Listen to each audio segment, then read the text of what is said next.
how many, are these all 70 chairs? Okay.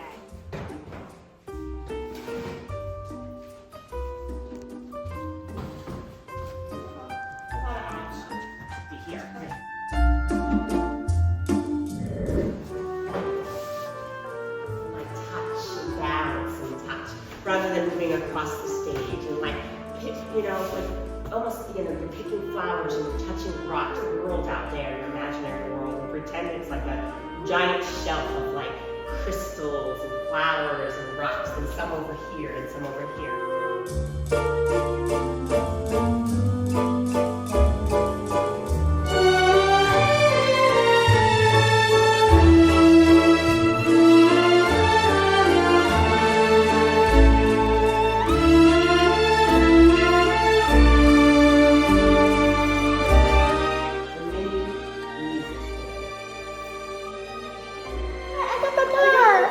Do you want me to read the stage direction? Yes, please do. Scene 7. It's been a long time. My Rose sits at a table. Right. Well, Prof, in all the year and a half I've been working with you, I don't think I've ever seen you pick up your coffee this late, let alone get to campus less than 10 hours before your class. Just in black.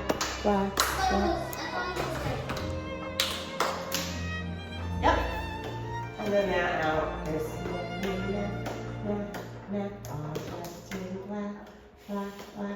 don't worry, I'll teach you. We'll be playing it. Didn't expect the meeting to go so long. And your expression tells me there's more to it. Come on, still. Apparently, Dean Madison has gotten complaints that my class content, and not just for lectures, but also the source material I suggest for presentations, is too woke for some students. You know, so general, like, overall is like, you know, she was shy, now she's not, she's growing, and you love her, sing praise, blah, blah, blah, blah, blah. So do it your way, deep, true poetry style. So I put the spotlight. But I remember growing up with, when I was younger, and my mother's husband, black man. And he would literally, like, let's watch this. He's like, is it a black movie? I'm like, I don't get it. It's when cassettes were out. The cassette's black. Like, I was into stuff like that. The cassette's black. But I get it, what he was saying, like, is the cast black type of thing. So I grew up with that. And then my mother was the darkest one from her sisters. So she got more, you know, thick hair and the darker skin. Like, I remember being out with her and we'd be on the line, and the ladies, that they had fair skin and they were Spanish, and they would be talking jungle with my mother.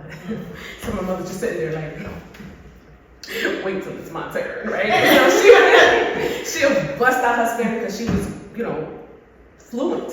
Read, write, everything. Like, she had a New York accent, but when she spoke Spanish, you didn't know that. And when she spoke English, you wouldn't know she speaks Spanish, right? So I kind of grew up like that. So like, I've always had it around me, and my mother always let me know, like, that's what we have in our family. We have the rainbow in our family, basically. They go from you to him. You know what I mean? Like cousins, sisters, brothers, like in the same mother and father. My brother, Derek, he performs. We look exactly alike. We have the same face. And if people are like, well, which one's your brother? I'm like, the black guy. He's a black guy? Because he's so, like, you know, he's played rock music his whole life. He grew up in Shelton. He's such a valley guy. And he just is so assimilated. Married a white woman. He just presents as white. I did not identify as black. I was doing everything consciously and subconsciously to avoid it. I remember as a little kid, I told people I was dark because I sat near the heater too long, because I have a white mother and a kind of an ostrich, silent type black father who just was this presence, but no relation, no like real, that type of relationship. Living in a small, very racist town. I've always known, and it is a social construct, I know that, because that's what they do. Like when I'm writing it on paper, I either don't, because you know how you have to check the box, I either don't write it or I put black, clearly, right? Because I feel like that's where we come from, all of us, so like, that's how I feel. Now, growing up with my stepfather, blackness was what you were saying, the attitude, the heritage, all of this and that and the third. Me personally, I've grown to think that just because someone speaks properly and they have darker skin, that doesn't make them white. I'm not Puerto Rican enough or Spanish enough for most Spanish people in Connecticut. There's colorism in that too. Like when you're Puerto Rican or you come from the islands, there's colorism everywhere. It's not just here. Like literally, it's just like why when I'm growing up, you getting fancy for the holidays? Why we all straightening our hair? Why we doing that? Yeah. You know what I mean? Like if you don't get fancy, you gotta straighten your hair. I hated it. You know? When you're a kid, you see everybody like that, so you tend to be like, well, why my hair's not like that? Not realizing that everybody, they put straightener in their hair.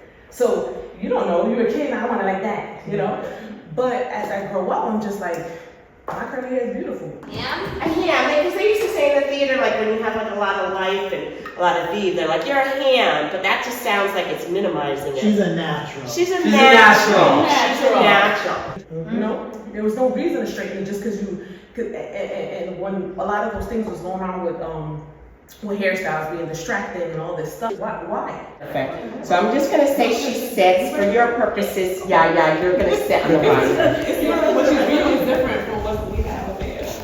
Young Ayana enters. Do She you want a sits. full script for her too? Do they have one?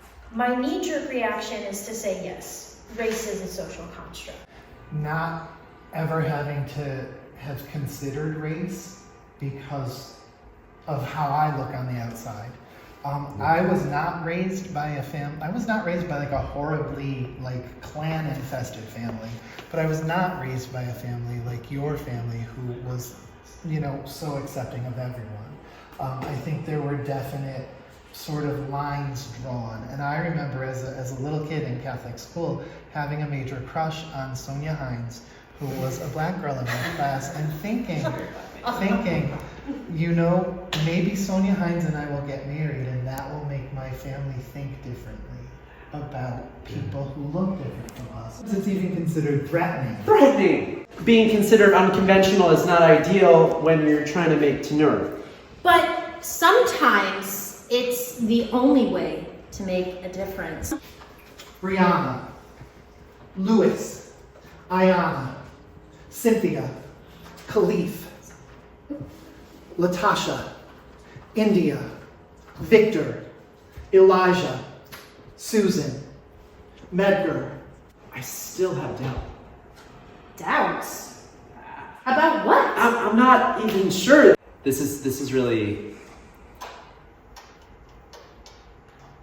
I don't want to say like I'm like uncomfortable right now. What can we do for you, Tom?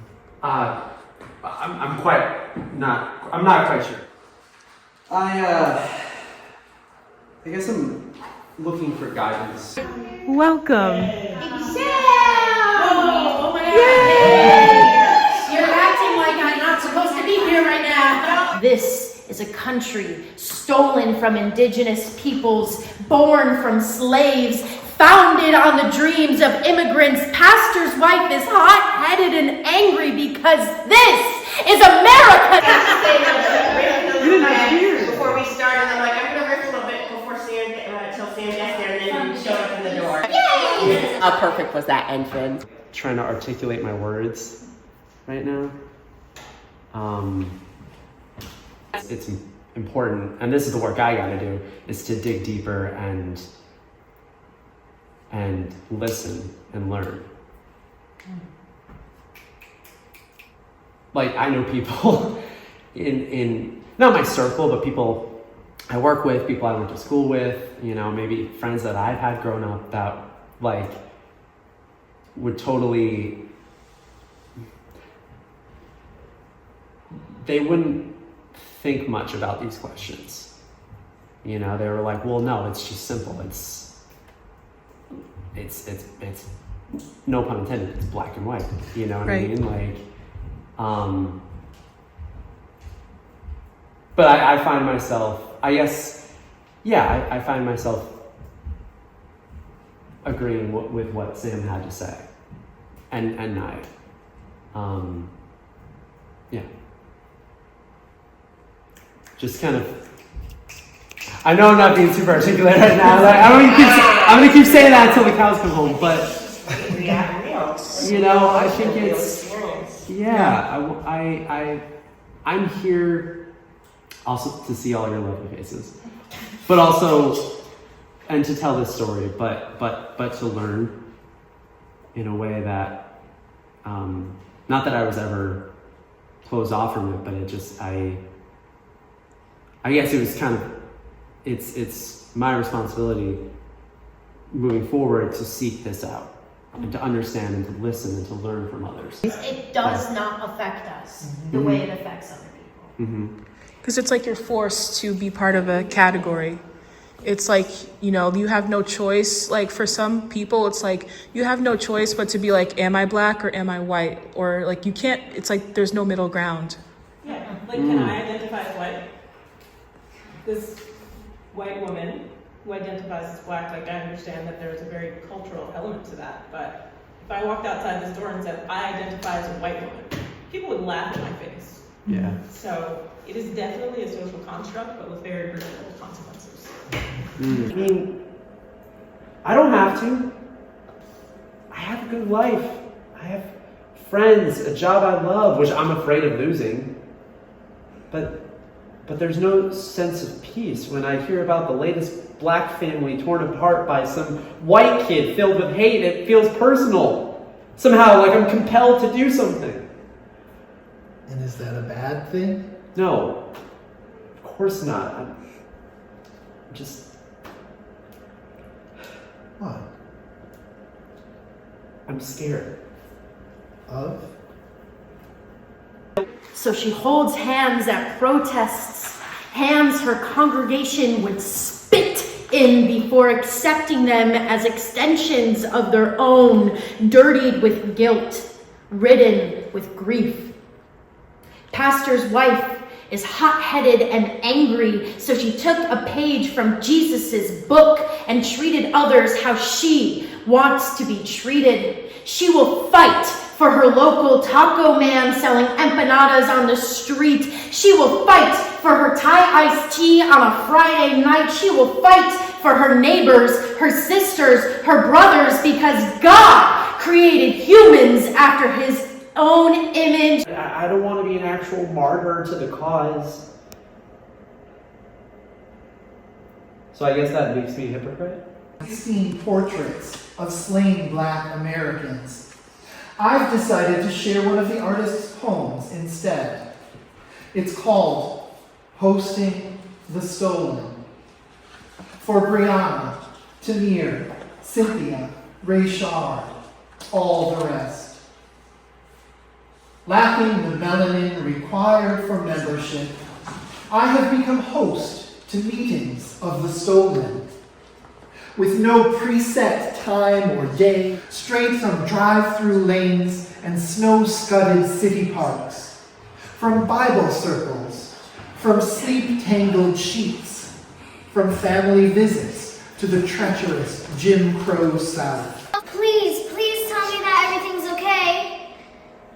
Grandma, please, I won't complain about sleeping on the couch anymore. Have I been bad? I promise to be good. I can be more helpful. Why are you crying? Is it because I didn't clean the dishes? I'll do it, Grandma. I'll do it right now. Don't be sad. I love you. I don't want you to cry anymore. I love you, Grandma. You're the best mom any girl could ever want. I love when we make cookies together. You're the best chocolate chip cookies. You make the best chocolate chip cookies. We had so much fun doing that, and I don't mind the cold anymore. You can keep the heat off as long as you like. I'll be good. You taught me to be good. I love you forever. Navigating the fields of judgment, river of lies, they line my squat couch to share their aspirations, their daily joys, daughter dancing, skittles and sweet tea, their undoings. Laying down the weapon of my whiteness, I follow each doomed soul into the reeds of sorrow. There's one more thing. Yes. I I'm afraid of who I become if I choose to turn my back on this work. Exactly. Because at the end of the day, we're all humans, and humans are part of one race, the human race. However, you have to factor in things like genetics, things like physical appearance, but those things only add to the social construct of it. What you don't understand is that culture is the center point of how our brains develop. The way that people think in dependent countries, for example, Spain, they see themselves completely different. Think of a memory, and how do you see that memory? Do you see it from your eyes, or do you see it from everyone else looking in at you? Because people in interdependent cultures, they see themselves instead of seeing their memory through their own eyes. Where you are raised and what cultural beliefs you are raised with is what determines how you interact with the world. Some of that is malleable to a point, and some of that is not. Race is a social construct. The way that people interact with different people is dependent on what belief system they were raised with. Were you raised in a white family that says, yes, we accept everyone, and then doesn't actually accept everyone underneath? Were you raised in a black family that tells you that white people are the devil? Were you raised in a Chinese household that put an absolute pressure and dependence on good grades, being involved in extracurriculars? That all depends on how you grew up and what you were raised with. This is part of my good fight. You okay with that?